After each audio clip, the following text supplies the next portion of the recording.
El proceso para superar un trauma. La oración de Jabes. Jabes invocó al Dios de Israel, diciendo: «Oh, si en verdad me bendijeras, ensancharas mi territorio, y tu mano estuviera conmigo, y me guardaras del mal para que no me causara dolor». Y Dios le concedió lo que pidió. Primera de Crónicas capítulo 4, versículo 10. La Biblia de las Américas. ¿Cómo superó Jabes el trauma que marcó su vida? Sabiendo que la oración de Jabes fue respondida de inmediato por parte del Todopoderoso, en la situación tan dramática en la que él se encontraba, la analizaremos para poder acercarnos a comprender la capacidad de su alcance. Para eso veremos el proceso y la actitud con la que él enfrenta su maldición. Sabemos que este problema afectó a Jabes, a su madre y a otras personas, por el contexto mismo de la oración y por el hecho de que todo ser humano siempre se encuentra sumergido en un espacio cultural determinado y en continua relación con sus semejantes. Por esta razón es un hecho que la maldición afectó tanto su vida como la de otras personas.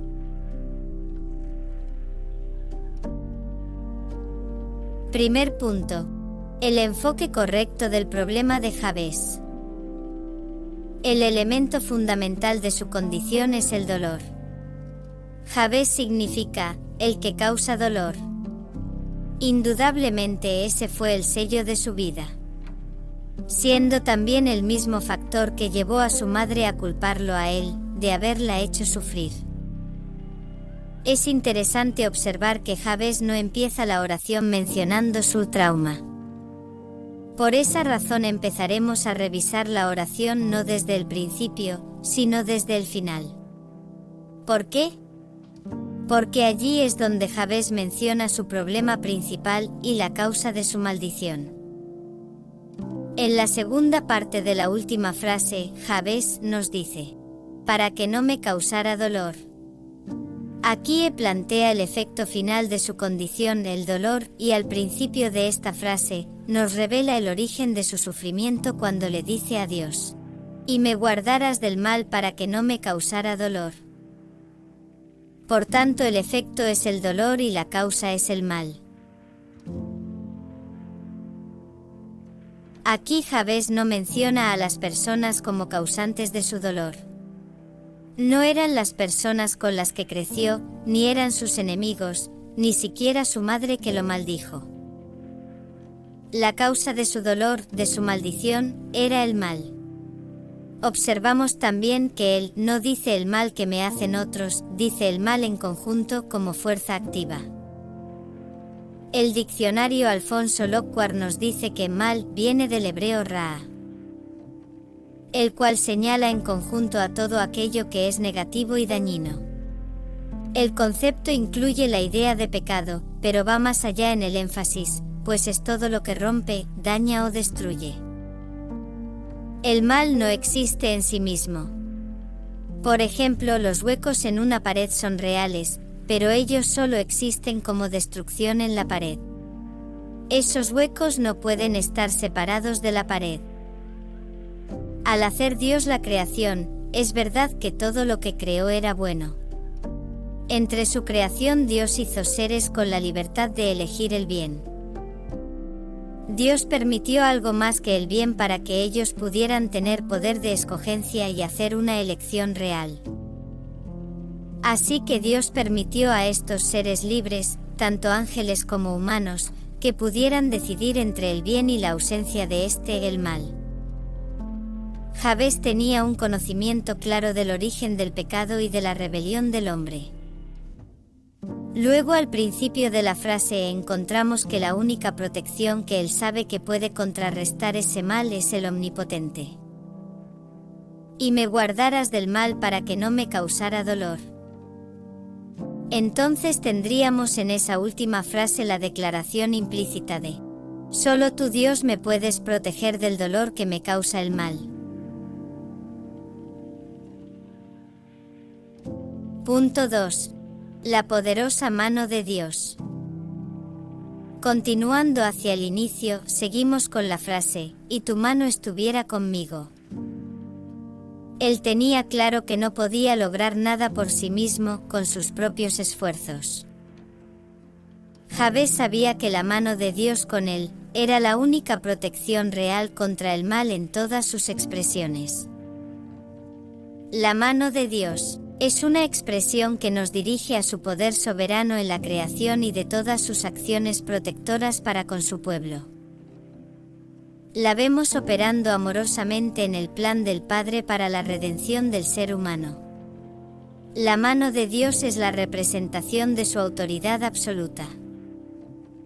Todo lo que vemos y no vemos, todo lo que recibimos desde el aire en nuestros pulmones, hasta la luz del sol y todo lo demás, proviene de la provisión de Dios.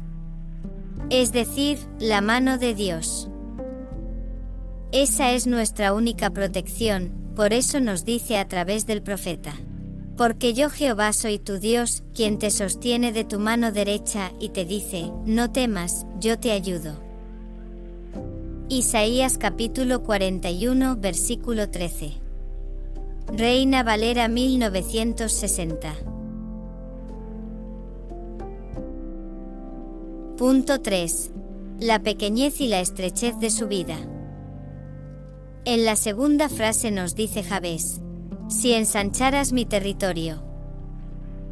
Dios le dio a Adán dominio sobre los trabajos de su mano.